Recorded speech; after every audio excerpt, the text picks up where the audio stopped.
And now, a bizarre and scary story about attacks on the free press in America by corporate security firms. In November, word leaked out that Wikileaks might have files on Bank of America, supposedly revealing, quote, an ecosystem of corruption. Last week, we learned the bank's law firm, Hunton & Williams, solicited proposals for private security firms to sabotage and discredit critics. Those proposals leaked to the web by a group of hackers. One idea in this dirty tricks campaign, submit false information to WikiLeaks in hopes of damaging the site's credibility. Another idea, threaten the careers of WikiLeaks supporters. One person mentioned by name, Salon's Glenn Greenwald. The leaked presentation says, quote, without the support of people like Glenn, WikiLeaks would fold. Joining us now live via Skype from Rio de Janeiro is journalist, activist, and lawyer Glenn Greenwald. Welcome, Glenn. I hope you're not out in hiding out in Rio.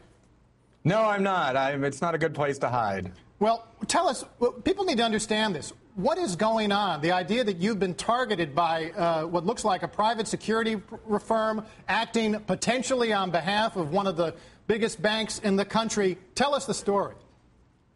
Well, what's interesting is there's actually two sets of proposals in these documents that were basically just randomly hacked and published by this group of hackers.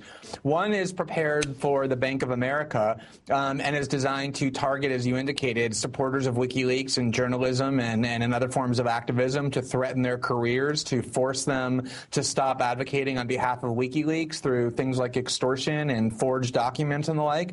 And there's another set of proposals that was prepared for the Chamber of Commerce that was designed essentially to target critics of the Chamber of Commerce, progressive groups and progressive activists, including targeting their families, talking about their personal activities, threatening their careers as well. And it's all being done for one of the most well-connected lobbying and law firms in Washington, which is Hunton & Williams, that represents both the bank and the chamber. So, Glenn, but where do you draw the line on this? Obviously, there'd be some forms of action that corporations could take in the PR sphere to try and defend themselves. If they wanted to say Glenn Greenwald or other folks are folks who shouldn't be taken seriously because of X, Y, and Z on the merits, that's one thing. How should we think about the line that seems to have been crossed here?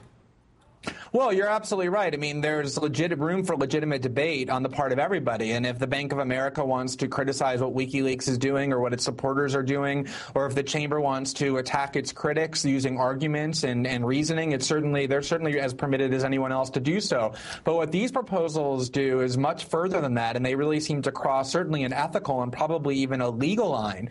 I mean, the phrasing of the proposals is that they want to put journalists, such as myself, in the position of having to choose preservation of career over cause, meaning that our careers will be destroyed if we continue to advocate for WikiLeaks. Other parts of the proposal talk about the synagogues to which some of these critics of the Chamber of Commerce go, where their family is, who they are, what they do online.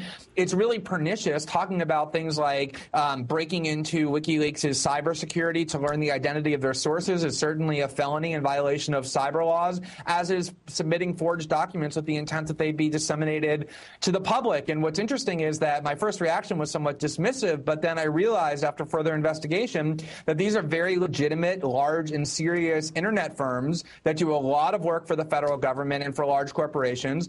And it was the Justice Department, according to these emails, that recommended Hunton & Williams to the Bank of America in order to conduct this anti-WikiLeaks campaign. So you're talking about very serious players, which is why this ought to be taken seriously. Glenn, I mean, you look at these documents, and it's kind of amazing on the one hand that this stuff is all put down on paper as if with confidence by the people proposing these measures that it's kind of a par for the course, just an ordinary day's business. How widespread are practices like these in corporate America? Do we know?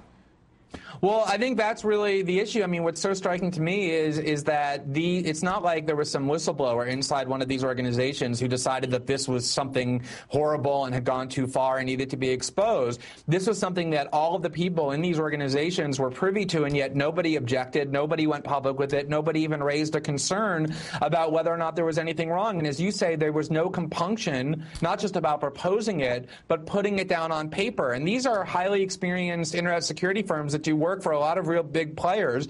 And they obviously concluded that proposals like this not only would be approved by the Bank of America, the Chamber of Commerce, Hunton and Williams, but they'd be happy about it, that it would help them to get retained and to win lucrative contracts. And when you put all that together, the fact that this was revealed just through random hacking, that everybody was treating it as par for the course, business as usual, that they put it down on paper, it suggests rather strongly that these kinds of proposals are anything but unusual. The only thing unusual is we just happen to learn about it in this case. Just very briefly, Glenn, are you in a position to take legal action yourself because you've been singled out in documents that seem quite suspect? And does that mean that it's going to push the story in interesting new directions?